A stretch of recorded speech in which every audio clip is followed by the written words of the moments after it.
तो मोटा मोटी 1 एकड़ में कितने लाख रुपए का कमाई किसान भाई कर सकते? अभी 15 टन का प्रोडक्शन आपको कितने दिनों में आएगा? सिर्फ 90 दिनों। 3.5-4 लाख रुपए देने की कैपेसिटी है। और उसके लिए जो भी आपने प्रैक्टिसेस बताए उसमें से एक भी गलती किया तो नहीं आएगा। प्रोडक्शन नहीं आएगा। पंक्ति से पंक्ति की दूरी 6 फुट और पौधे से पौधे की दूरी 2.5 फीट। ऐसा प्लांटिंग कर दिया, बाद में प्रॉब्लम कहाँ पे आती है और उसके सॉल्यूशन क्या है? बेजल के अंदर ऐसे कौन से खाद डाले जिसको किसानों को कम भी खर्चा हो और मैक्सिमम उसको पौधे के अंदर आउटपुट भी मिले? यानी जमीन में आपको बहुत कुछ डालना पड़ेगा। माइक्रोन्यूट्रन डालना ना भूलें। माइक्रोन्यूट्रन से क्या होता है, बढ़वार अच्छी हो जाएगी, डालियाँ विकसित होनी शुरू हो जाएगी। अगर डालियाँ विकसित नहीं होती है तो यहाँ पे मेरी टिप्स है। अभी एक बहुत ही बड़ा प्रॉब्लम आता है कि यार मेरे अंदर फ्लावरिंग बहुत है, फ्रूट सेटिंग होता नहीं। तो ये क्या सिचुएशन है और ऐसी सिचुएशन क्यों होती है? नर और मादा फूल अलग अलग होता है। कभी कभार क्या होता है, केवल मादा के फूल आते हैं, कभी नर के फूल आते हैं, तो उसका जो पोलिनेशन और फर्टिलाइजेशन है वो होता नहीं। अचानक टेम्परेचर बढ़ के 40 हो गए तो वातावरण को कंट्रोल नहीं कर सकते, लेकिन पौधे को कंट्रोल कर सकते। पौधे को कंट्रोल करने के लिए हार्मोन्स है और वो हार्मोन्स का ट्रीटमेंट है। हर या 2-3 पिकिंग या 4 पिकिंग के बाद और कुछ करना चाहिए जिससे ये प्रोडक्शन कंटिन्यूस रहे? अभी 55 दिन से आपको गियर चेंज करना पड़ेगा फर्टिलाइजर मैनेजमेंट का। तो आपको एक शेड्यूल बताता हूँ। नमस्कार किसान भाइयों, मैं हूं आपका अपना AgroStar agri doctor Prayag Golakiya और आज हमारे साथ वीडियो के अंदर जुड़े हैं senior agri doctor doctor Tushar Bhatt sir, जिनको 20 साल से भी ज़्यादा इस एग्रीकल्चर इंडस्ट्री का एक्सपीरियंस है। और आज हम तुषार सर से जानने वाले हैं करेले की खेती के अंदर ज़्यादा प्रोडक्शन लेने के लिए क्या क्या गोल्डन टिप्स है और क्या क्या ऐसी तकनीक है जो अपनाएं तो किसानों को ज़्यादा और बम्पर प्रोडक्शन मिल सके। बट इस वीडियो को चालू करने से पहले मैं सभी किसान भाइयों से एक रिक्वेस्ट करना चाहता हूँ कि आप लोगों ने बहुत अच्छा सा प्रेम और सहकार हमको दिया है, तो आज भी मैं बताना चाहता हूँ कि एग्रोस्टार इंडिया यूट्यूब चैनल को लाइक कीजिए, अपने किसान भाइयों और दोस्तों से शेयर कीजिए, मैक्सिमम कमेंट कीजिए और एग्रोस्टार इंडिया यूट्यूब चैनल को सब्सक्राइब कीजिए और नोटिफिकेशन का बेल बजाए ताकि ऐसे वीडियो आपको मिलते रहे। तो वेलकम सर। तो खास करके हमारे किसान भाइयों को आज सर ये जानकारी दीजिए कि करेले के खेती के अंदर कैसे मैक्सिमम प्रोडक्शन लिया जाए और इस प्रोडक्शन लेने के अंदर क्या क्या शिकायतें और क्या क्या दिक्कतें आती है उसके बारे में थोड़ा विस्तार से बताइए। करेले की खेती के अंदर जैसा आप ये वाड़ी में देख रहे हो कि किसान भाई ने यहाँ पे बहुत अच्छी तरह से मंडप बना के खेती शुरुआत की है, तो आप इस तरह से ही मंडप बना सकते हो। पंक्ति से पंक्ति की दूरी 6 फुट और पौधे से पौधे की दूरी 2.5 फीट। इतना अंतर रखने से तकरीबन 15 स्क्वायर फीट में एक पौधा आता है। अगर ऐसा आप करते हो तो कट टू फेस 1 एकड़ में 2904 पौधे आते हैं। लेकिन आपका बॉर्डर कटिंग होता है आगे और पीछे की साइड पे, और साइड में भी बॉर्डर कटिंग होता है, तो कुल मिला के तकरीबन 2500 पौधे आते हैं। इस 2500 पौधे के लिए आपको जो बीज चाहिए वो आपको बीज तकरीबन 250 से 300 ग्राम लेना पड़ेगा। और थोड़े से, मतलब ऐसे तो 2500 पौधे आएंगे, आप 3000 से 3500 पौधे बना के रखिए, जिसकी वजह से प्लांट पॉपुलेशन, मतलब कि कोई खाली जगह है तो वहाँ पे आपको भरना चाहिए, प्लांट पॉपुलेशन मेंटेन करना चाहिए। इसलिए आप कप में अलग से उगा के रखिए। प्लांटिंग करते टाइम तो आपने प्लांटिंग कर दिया, लेकिन कहाँ पे गैप फिलिंग करना पड़े तो आप अलग से कप में बना के रखिए। ये बहुत कॉमन चीज़ है, मैं इस पर ज़्यादा नहीं जाऊँगा। लेकिन जैसे प्रयाग भाई ने पूछा है कि क्या प्रॉब्लम आते हैं, ऐसा प्लांटिंग कर दिया, बाद में प्रॉब्लम कहाँ पे आती है और उसके सॉल्यूशन क्या है। तो किसान भाइयों, मैं आपको बहुत ही शॉर्ट में बताना चाहता हूँ कि करेला का फ्लावरिंग तकरीबन 30 दिनों के आसपास शुरू हो जाता है। ये जो आप फसल देख रहे हो आज से 45 दिन पहले बोई गई थी, तो 45 दिन पहले बोई गई थी। इसमें आप देख रहे हो फ्लावरिंग कंप्लीट आ चुका है और कहीं कहीं पे फ्रूट भी सेटिंग होना शुरू हो गया है। आज से 10 दिन के बाद इसमें तुड़ाई होगी पहली, और फिर ये कंटिन्यूएशन में रहेगी। अभी आप समझो कि पहले 30 दिन वृद्धि विकास के दिन है, बराबर। फिर 30 दिनों से लेके 45 या 50 दिनों तक फ्लावरिंग पीरियड है। फिर उसके बाद 55 दिनों के बाद में आपका कंटिन्यूएशन में रहता है कि जैसे ये कंटिन्यूएशन में है, यहाँ पे अभी फूल बैठा है, यहाँ पे नीचे कहीं पे करेला तैयार हुआ है, फ्रूट तैयार हुआ है, कहीं पे दूसरी डाली बनी है तो वहाँ पे फूल है, फूल के नीचे फ्रूट है। मतलब कि तो जो ये प्रोसेस है वो कंटिन्यूस चले continuation में रहेगा, चलेगा। फूल भी आएंगे, फल भी आएंगे, फूल आएंगे और फल कन्वर्ट फल होते रहेंगे। अभी तो न्यूट्रिशन मैनेजमेंट है, तो हम दो हिस्से में विभाजित करते हैं कि प्लांटिंग से लेके जब तक पहली तुड़ाई होती है तब तक का, और उसके बाद का न्यूट्रिशन मैनेजमेंट। अभी आपको ताज्जुब होगा कि पहले न्यूट्रिशन की बात क्यों करते हैं, क्योंकि करेले की खेती में न्यूट्रिशन बहुत ही मायने रखता है। क्यों? क्योंकि आपको मैंने बताया कि पहला वेला, मतलब ये जो बेल है वो सीधी सड़क चलने लगती है, उसमें डालियाँ भी आने लगती है। 35 दिनों तक ये प्रोसेस चलता है, फिर तुरंत फूल आना शुरू हो जाता है। फूल आने के बाद वो फूल कंटिन्यूएशन में चलते हैं और तकरीबन 120 दिन तक ये प्रोसेस चलती है। पहले 30 दिन निकाल दो तो 90 से 100 दिनों तक ये प्रोसेस चलती है। मतलब फूल आते ही रहते हैं, फल आते ही रहते हैं। मतलब कि मोटा मोटी 50 दिनों से तुड़ाई चालू होती है, तो 120 दिनों के बीच में तुड़ाई हर चालू ही वीकली रहती है। तुड़ाई चालू रहती है। और अगर आपने अच्छी ट्रीटमेंट की तो 120 दिन से आगे भी ले जा सकते हो आप। मतलब कि जो आप अच्छी सी ट्रीटमेंट करोगे, अच्छा सा न्यूट्रिशन करोगे, तो ये आगे भी जा सकता है। ये बहुत खाना खाता है, बराबर। यानी ज़मीन में आपको बहुत कुछ डालना पड़ेगा। मैं ऐसा नहीं बोलता हूँ कि आप खर्चा ज़्यादा करो, लेकिन आप प्रॉपर मैनेजमेंट करते हो तो प्रॉपर मैनेजमेंट के 2 स्टेजेस मैंने बताए। पहला प्लांटिंग से लेके फ्लावरिंग फ्रूटिंग तक का, और फ्रूटिंग से लेके आगे का। तो पहला वाला मैं आपको शुरुआत से बताता हूँ। मतलब कि सर, बेजल के अंदर ऐसे कौन से खाद डालें जिसको किसानों को कम भी खर्चा हो और मैक्सिमम उसको पौधे के अंदर आउटपुट भी मिले? तो बेसल के अंदर जो बात करते हैं, तो नॉर्मल आप एक नॉर्मल सिचुएशन में 1 एकड़ में 50 किलो डीएपी, 50 किलो पोटास और कम से कम 20 किलो संचार डाल दो बुवाई के समय। बुआई के समय। और अगर हो सके माइक्रोन्यूट्रन डालना ना भूलें। माइक्रोन्यूट्रन से क्या होता है कि इसमें फ्लावरिंग जहाँ कंटिन्यूएशन में रहता है, वहाँ पे zinc, copper, ferrous, boron, manganese, molybdenum वगैरह की पोषक तत्वों की कंटिन्यूएशन में रिक्वायरमेंट रहती है। तो अगर आप पहले से डाल देते हो तो खर्चा कम होगा।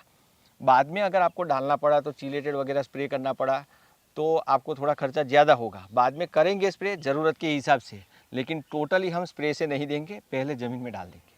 तो डीएपी, पोटास, संचार और ग्रेड 5, या तो आपके स्टेट का जो भी ग्रेड है, या राजस्थान का ग्रेड होगा, मध्य प्रदेश का ग्रेड होगा, यूपी का ग्रेड होगा, बिहार का ग्रेड होगा, हरियाणा का ग्रेड होगा, गुजरात का होगा, तो वो ग्रेड के हिसाब से ज़मीन में डाल दे। वो कम से कम 10 किलो डालना है प्रति एकड़ में 10 किलो। 10 किलो। और लास्ट में मैग्नीशियम सल्फेट। मैग्नीशियम सल्फेट डालना अति आवश्यक है इसमें भी, क्योंकि ये देखो आप हरियाली कितनी है, और करेले की वाड़ी हमेशा एकदम ग्रीन रहती है, पत्ते ज़्यादा रहते हैं, हरियाली ज़्यादा रहती है। तो हरियाली ज़्यादा रहती है तो मैग्नीशियम ज़्यादा चाहिए। तो मैग्नीशियम भी आप 10 से 15 किलो डाल के रखिए, बाद में आप ड्रिप में दे सकते हो। तो ये बेसल में तैयार करके आपने ये जहाँ पे बेड बनाना है वहाँ पे आपने खाद डाल दिया, उसको अच्छी तरह से मिक्सिंग कर दिया। मिक्सिंग करने के बाद आप अच्छी तरह से उसको बेड को कवर करके ड्रिप डाल के मल्चिंग से कवर कर दो। कवर करने के बाद इसमें बहुत अच्छा, मतलब 3, 4, 5 घंटे तक पानी दे दो, जिसके कारण वो सब फर्टिलाइज़र मिक्स हो जाएगा और उसकी गर्मी बढ़ेगी। और गर्मी के बाद आप 1 या 2 दिन के बाद इसमें होल कर दो। होल करने के बाद 1 या 2 दिन तक खुला रखो होल को, उसके बाद में आप बिजाई कर दो, जिसके कारण गर्मी बाहर निकल जाएगी।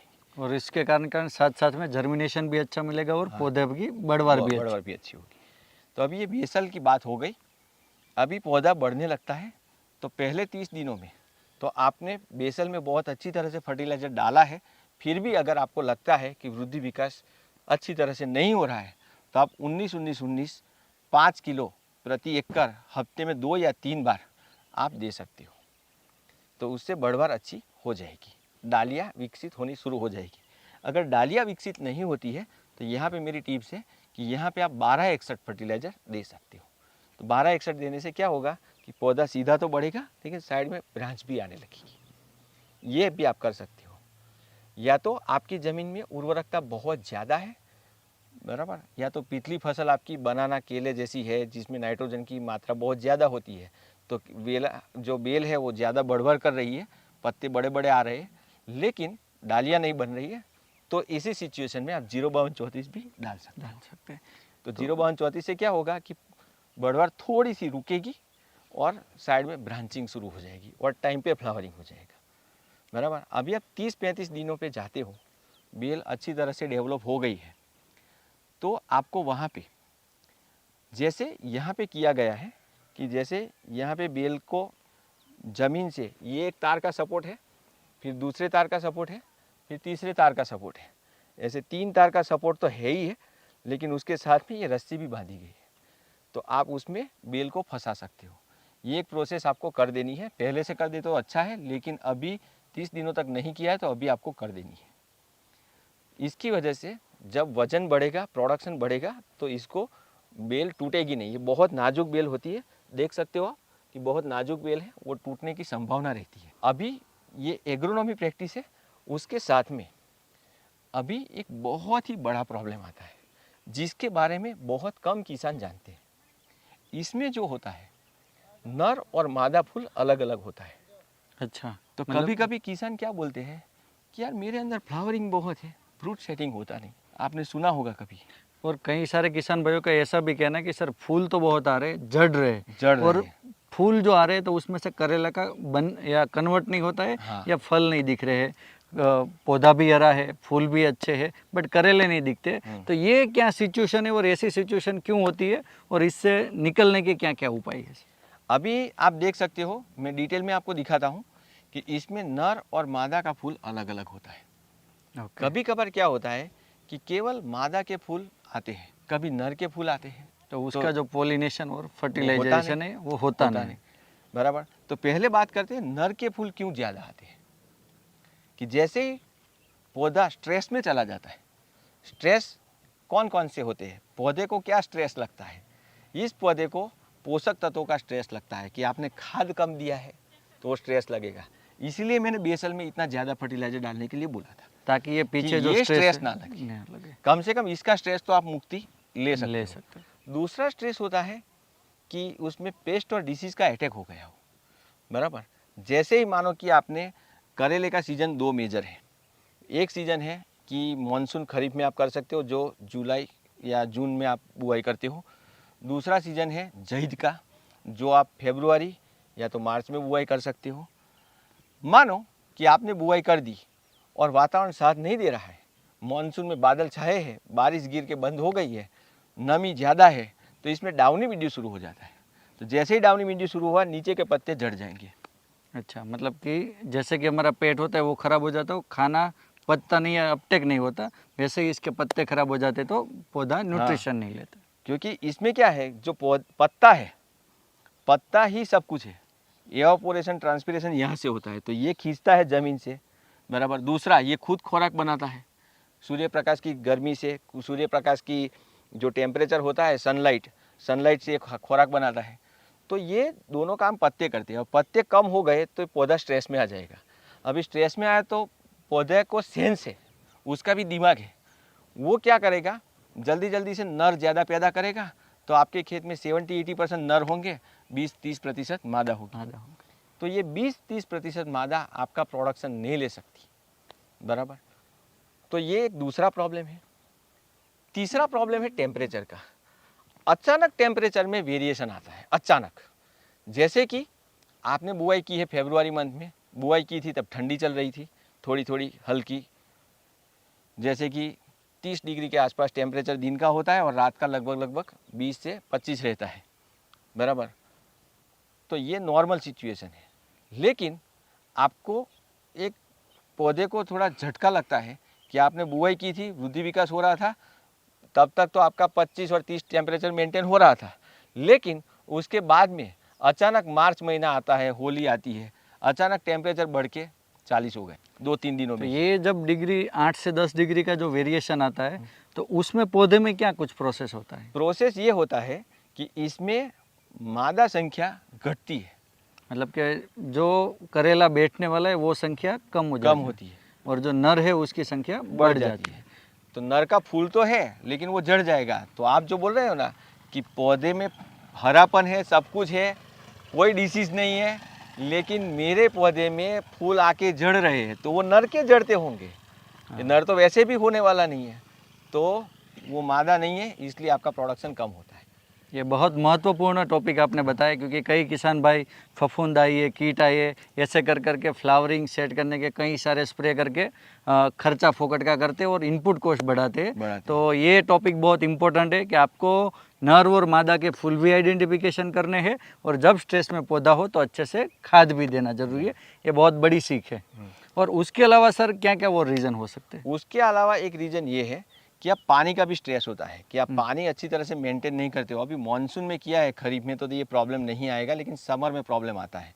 समर में क्या होता है कि फरवरी मंथ में थोड़ा सा पवन होता है, गर्मी थोड़ी थोड़ी शुरू होती है, और कहीं लाइट का या कहीं इलेक्ट्रिसिटी का प्रॉब्लम आया, 2-3 दिन तक पानी नहीं दिया तो पौधा स्ट्रेस में आ जाता है, क्योंकि टेम्परेचर बढ़ रहा है, उसको ज़रूरत ज़्यादा है, पत्ते ज़्यादा है, फ्रूट बैठने वाले हैं, और अचानक चेंज हुआ तो ये मोड चेंज कर देगा। अपना मोड चेंज किया तो सीधा नर आने लगेंगे, मादा कम आने लगेगी, तो कन्वर्जन भी होगा। मादा फूल आने की जगह पे नर के ज़्यादा आने लगेंगे, तो वो डाली पूरी नर की हो जाएगी। तो ये वाटर का स्ट्रेस भी है। मान लो कि सर अभी वाटर स्ट्रेस बताया, टेम्परेचर बताया, न्यूट्रिशन का स्ट्रेस, मान लो कि कभी कभी खेतों के अंदर अभी 80-90% तो नहीं, बट कभी ऐसी सिचुएशन आ गई कि 50% नर है और 50% मादा है, और ये जो 50% मादा है वो भी नर में कन्वर्ट ना हो, तो उसके लिए कोई ट्रीटमेंट या कोई सुझाव उसका है? मैं पूरा का पूरा बताता हूँ आपको कि हम पॉइंट टू पॉइंट जाते हैं। अभी पहले नंबर का पॉइंट आपको, जब आप बिजाई करते हो और जब पौधा 4 से 5 पत्तों का होता है, तब उसमें जिब्रेलिक एसिड देना होता है। जिब्रेलिक हाँ, एसिड। क्योंकि आप न्यूट्रिशन का प्रॉब्लम तो सॉल्व कर दिया आपने, पानी का प्रॉब्लम तो आप देख सकते हो सॉल्व कर दोगे, बराबर, लेकिन वातावरण को कैसे सॉल्व करोगे? वातावरण जो बदलेगा वो आपके कंट्रोल में नहीं है। तो वातावरण को कंट्रोल नहीं कर सकते, लेकिन पौधे को कंट्रोल कर सकते हो। पौधे को कंट्रोल करने के लिए हार्मोन्स है, और वो हार्मोन्स का ट्रीटमेंट है, और वो ट्रीटमेंट है जिब्रेलिक। तो ये सर जो आपने बताया एक छोटा जब पौधा होता है तब जिब्रेलिक, तो उसकी क्या मात्रा होती है, या फिर कभी कुछ प्लस माइनस हो तो उसके कुछ नुकसान है या नहीं है, तो वो भी विस्तार से किसान भाइयों को बताएं। तो इसमें क्या होता है किसान भाइयों, बहुत ध्यान से सुनना बहुत इंपॉर्टेंट है। बाकी कुछ आपको समझ में आए नहीं आए, या तो आपके वहाँ प्रॉब्लम हो या आप सॉल्व कर पाए, लेकिन ये प्रॉब्लम सॉल्व करना बहुत ज़रूरी है। पौधा 4 से 5 पत्तों की अवस्था में होता है, तब 50 ppm का जिब्रेलिक एसिड आपको स्प्रे करना है, उससे ज़्यादा नहीं। उससे अगर ज़्यादा गया तो उल्टा होगा। मतलब 50 ppm स्प्रे किया अभी, मतलब पौधा जब छोटा होता है तब, और जब उसमें फ्लावरिंग आएगा तो 80% मादा ही आएगी, 20% नर आएंगे। मतलब कि 50 ppm से ज़्यादा नहीं जाना है। नहीं जाना चाहिए। ओके। और ये जो जिब्रेलिक एसिड है वो 50 ppm यानी कि कितने लीटर में कितना छिड़काव करना चाहिए, वो भी एक थोड़ा बताइए किसान भाई। बहुत इंपॉर्टेंट है कि जो बाज़ार में जिब्रेलिक एसिड अवेलेबल है, वो 1 ग्राम की या 5 ग्राम की डिबिया आती है, वो 90% टेक्निकल होता है, उसको 1 ग्राम गिन लो आप। 1 ppm का मतलब ये होता है 10 लाख में 1 हिस्सा, यानी कि 1 ppm मतलब कि 1 मिलीग्राम पर लीटर, 1 लीटर मिलीग्राम प्रति लीटर, लीटर के अंदर 1 मिलीग्राम प्रति लीटर, बराबर, यानी कि 1 ग्राम यानी 1000 मिलीग्राम, बराबर। फिर से बोलता हूँ, 1 ppm का मतलब ये होता है कि 1 मिलीग्राम प्रति लीटर, और आपका जो डिबिया है उसमें 1 ग्राम है, तो 1 ग्राम आपको कितने में डालना है? 1000 लीटर में। तो मतलब कि जो 90% टेक्निकल जो जिब्रेलिक का आता है, तो वो 1 ग्राम की जो डिब्बी है वो 1000 लीटर पानी के अंदर आपको डालना है और फिर जाके स्प्रे करना है। तो ये जो सर ने बताया डॉक्टर साहब ने, तो वो उसका प्रमाण और जो माप है वो आपको बिल्कुल ध्यान रखना है। उससे कम ज़्यादा करोगे तो रिजल्ट के अंदर भी कुछ प्लस माइनस हो सकता है। तो जो डोज बताया गया है उसी पे प्रैक्टिस करना है। तो सर ये तो एक आगे की अवस्था में हो गया कि फीमेल फूल को अच्छा हम मेंटेन कर पाए। उसके अलावा कोई और टेक्निक है कि ज़्यादा से ज़्यादा मादा फूल ला सके? और टेक्निक है ना, और टेक्निक ये है कि न्यूट्रिशन का स्ट्रेस बिल्कुल नहीं आना चाहिए। अभी क्या होता है मैं आपको समझाता हूँ कि ये प्रॉब्लम समर में ही ज़्यादा आता है, गर्मियों में, और गर्मियों में करेला ज़्यादा बिकता है, तो गर्मियों में रेट ज़्यादा रहते हैं। तो उस समय पे आपको, मानो कि आपने फरवरी की 28 तारीख को बुआई की है, मतलब फरवरी महीना ख़त्म, मार्च महीना शुरू। मार्च महीने का 30 दिन वृद्धि विकास का है। जैसे ही अप्रैल आता है फ्लावरिंग का सीजन आया और ये शुरू हो जाएगा। मतलब ये प्रॉब्लम आपको 50-60% आना ही आना है। बराबर। तो पहला ट्रीटमेंट तो आप वो जिब्रेलिक वाला जो बताया वो कर दीजिए। फिर से बताता हूँ, 1 ग्राम 1000 लीटर में डाल के उसको स्प्रे करना है। कब? जब पौधा 4 से 5 पत्तों का होता है तब, बराबर। वो अभी दूसरा, उस टाइम पे आपने ज़मीन में पोषक तत्व तो सभी डाल दिए, जैसे मैंने बताया, जिंक है, मैग्नीशियम है, डीएपी है, संचार है, पोटाश है, वो सब डाल दिया। उसके अलावा स्ट्रेस मैनेजमेंट आपको करना पड़ेगा। स्ट्रेस मैनेजमेंट सिलिकॉन से आप कर सकते हो, ओके। बराबर। तो सिलिकॉन जो अगर आप स्ट्रेस मैनेजमेंट में डालेंगे तो उसका क्या प्रमाण रहेगा और वो क्या फ़ायदा करेगा करेले में? तो मैंने आपको बताया कि सिलिकॉन अकेला नहीं, पूरा का पूरा स्ट्रेस मैनेजमेंट करना है। स्ट्रेस मैनेजमेंट करने के लिए पूरी विधि बताता हूँ मैं। एक तो पहले आप जब ये 30-35 दिनों का हो, उससे पहले आप 19-19 के 2 डोज दे देने हैं 5-5 किलो के। दूसरा, इसमें 13-0-45 प्लस कैल्शियम नाइट्रेट का एक स्प्रे ले लेना है, ओके जिससे पत्ता मजबूत रहेगा, ओके पोटास और कैल्शियम से। मैग्नीशियम अगर आपने ज़मीन में नहीं दिया है तो ड्रिप में देना है, उस टाइम पे मैग्नीशियम देना ही देना है, बराबर। तीसरा, आप देख सकते हो कि पत्तों का ये पत्ता है, फिर ये पत्ता है, फिर ये पत्ता है, ये पत्ता है, ये पत्ता है, तो ऐसा करके पूरा पत्तों का एक लाइन बना हुआ है। फिर एक दीवार बनती है, फिर ये दूसरी दीवार, फिर तीसरी दीवार, फिर चौथी दीवार। तो आपको सूरज कहाँ से आता है? तो कि पूर्व में से आता है, पश्चिम में जाता है, बराबर। तो आपको उत्तर से दक्षिण की लाइन बनानी है, ओके बराबर। जब समर में खेती करते हो तो उत्तर से दक्षिण की लाइन बनानी है, जिसकी वजह से इसकी छाया इसके ऊपर, इसकी छाया उसके ऊपर, उसकी छाया इसके ऊपर पड़ती रहे। जब सूरज पश्चिम की ओर जाता है तो इसकी छाया इसके ऊपर, इसकी छाया इसके ऊपर, ऐसे ही गिरेगा। तो 100% सूर्य प्रकाश की गर्मी इसके ऊपर नहीं आएगी और पत्तों की पूरी दीवार है तो एक दूसरे को भी ढकेंगे और पौधे को स्ट्रेस भी नहीं पड़ेगा। ये तो आपने फिजिकली मैनेज किया। दूसरा, मैंने कैल्शियम और पोटाश का बताया। अभी तीसरा सिलिकॉन है। सिलिकॉन भी पत्ते की मजबूत बनाता है। तो सिलिकॉन 1.5 ml यानी 1.5 ml प्रति लीटर के हिसाब से आपको छिड़काव करना है, अकेला करना है, या तो 500 ml प्रति एकड़ जमीन में देना है, बराबर। तो वो आप कर सकते हो। जमीन में दे दिया, अच्छा है। तो ज़मीन में आप जैसे ही, मतलब फरवरी के एंड में प्लांटिंग किया है तो मार्च की 15 तारीख को दे दो और दूसरा अप्रैल की 1 तारीख को दे दो। इससे ये प्रोसेस में 3 चीज़ें बताई। अभी और एक प्रोसेस बताता हूँ। यहाँ पे पानी की स्ट्रेस नहीं आनी चाहिए। ओके। मान लो कि पानी की स्ट्रेस आई तो उससे क्या हो सकता पानी की स्ट्रेस आई तो आपने अभी तक जो किया है उससे स्ट्रेस सहन कर जाएगा, लेकिन जो मैं 80-20 का रेशियो बोलता हूँ, 80 फीमेल और 20 मेल, वो थोड़ा 20 से 30, 40, 50 मेल हो जाएंगे, अच्छा। बराबर। तो आपको पानी का स्ट्रेस ना आए, इसलिए जड़ों को मजबूत रखना बहुत ज़रूरी है। तो आपका जब फ्रूट सेटिंग शुरू होता है, मतलब 55 दिनों के आसपास में फ्रूट सेटिंग कंप्लीट हो जाता है और तुड़ाई शुरू होती है, तब आपको पावर जेल ज़मीन में देना है, नीचे से नीचे से, यस, ड्रिप में। तो ड्रिप में पावर जेल देते हो तो पत्तों में जान रहेगी, जड़ों में जान रहेगी, मजबूती रहेगी। तो कहीं ना कहीं आपको 80-20 का रेशियो मेंटेन करने में मदद होगी। तो टोटल ये स्ट्रेस मैनेज करने के लिए आप न्यूट्रिशन का मैनेजमेंट तो पहले से किया है, बाद में भी करना है। दूसरा, मैंने जिब्रेलिक का बताया, वो हार्मोनल कंट्रोल करता है, तो हार्मोन से भी हो सकता है। तीसरा, सिलिकॉन का आइडिया बताया, वो भी हो सकता है। और प्लांटिंग का लाइन, बराबर। जैसे कि आपको पूर्व से पश्चिम की ओर सूरज जाता है तो आपको उत्तर से दक्षिण की लाइन बनानी, जैसे ये बनी है, ये उत्तर दक्षिण में बनी है, ओके। बराबर। तो ऐसे बनानी है। सर, कई किसान भाई ये सारे स्ट्रेस मैनेजमेंट कर लिया, बुआई के समय खाद दिया, सिलिकॉन सब स्प्रे कर लिया, बट कई सारे किसान भाइयों की एक समस्या होती है कि 3-4 पिकिंग तो मस्त आते, उसके बाद करेला का अनइवन शेप के आते हैं, छोटे छोटे रह जाते हैं। तो ये कंटिन्यू पिकिंग लेने के लिए और मार्केट में रेट भी ज़्यादा होते हैं, तो उस समय हर या 2-3 पिकिंग या 4 पिकिंग के बाद और कुछ करना चाहिए जिससे ये प्रोडक्शन कंटिन्यूस रहे? वो 3-4 पिकिंग के बाद नहीं करना होता है, वो हर वीक में मेंटेन करना होता है। उसके चैप्टर में अभी हम आ रहे हैं कि जैसे ये सब बातें थी, कब तक की, बुआई से लेके पहला पिकिंग के 55 तक। अभी 55 दिन से आपको गियर चेंज करना पड़ेगा, ओके। फर्टिलाइजर मैनेजमेंट का। अभी तो आप खोद के डाल नहीं सकते, मतलब आपको ड्रिप में ही देना है, बराबर। तो आपको जब ड्रिप में फर्टिलाइजर देना है तो आपको एक शेड्यूल बताता हूँ कि वो शेड्यूल कारगर है अच्छा है, इफ़ेक्टिव है। लेकिन आपकी पूर्व में फसल कौन सी थी, आपकी ज़मीन कैसी है, उसके आधार पर आप थोड़ा बहुत चेंज कर सकती हो, क्योंकि ये बेल वाली वनस्पति है।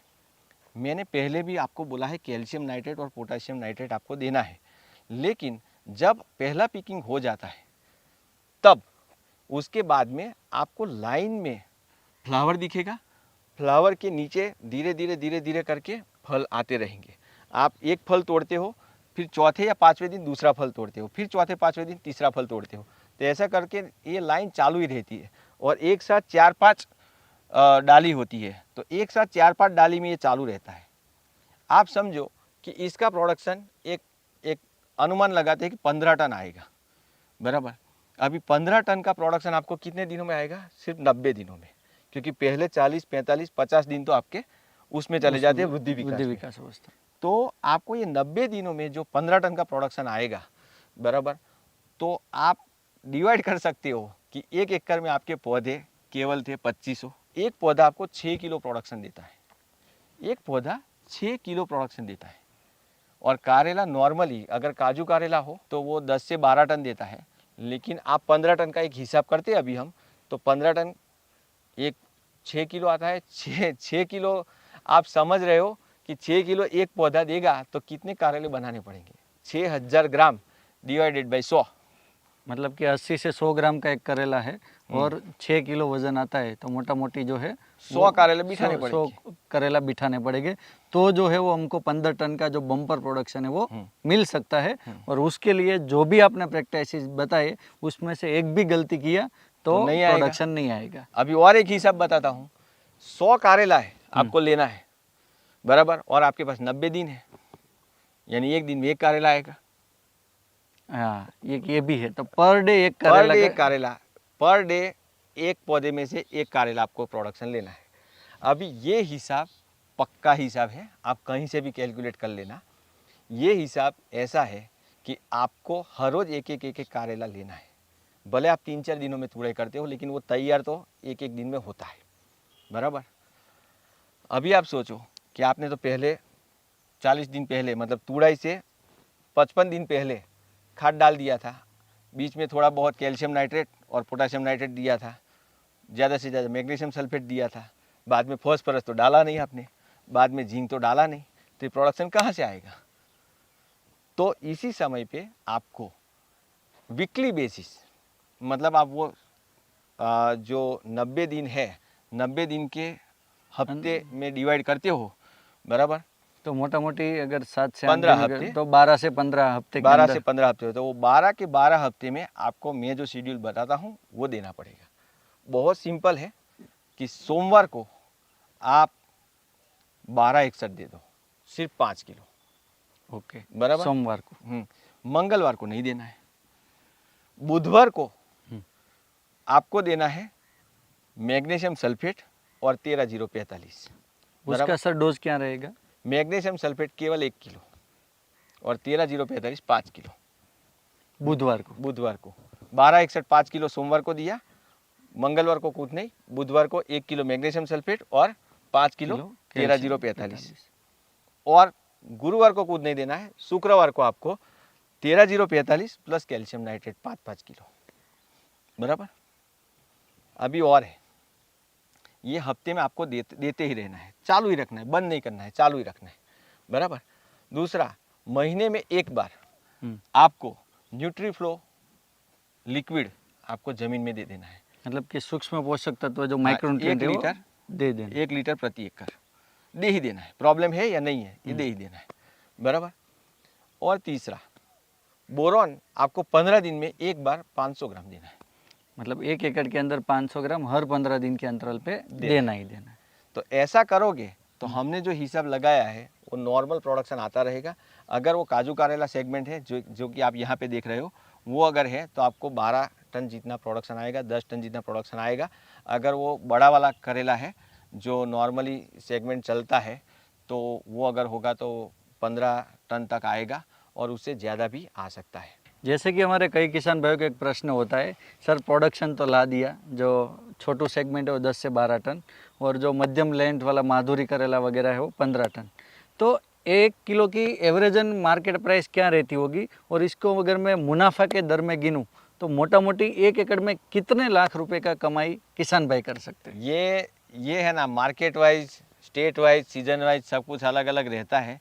लेकिन नॉर्मली काजू करेला है, अगर आपके पास काजू करेला का जो बुआई है वो कभी किसान क्या करता है कि थोड़ा लेट करता है, फरवरी की जगह पे मार्च अप्रैल में करता है, और उसका प्रोडक्शन आता है बारिश में, बराबर।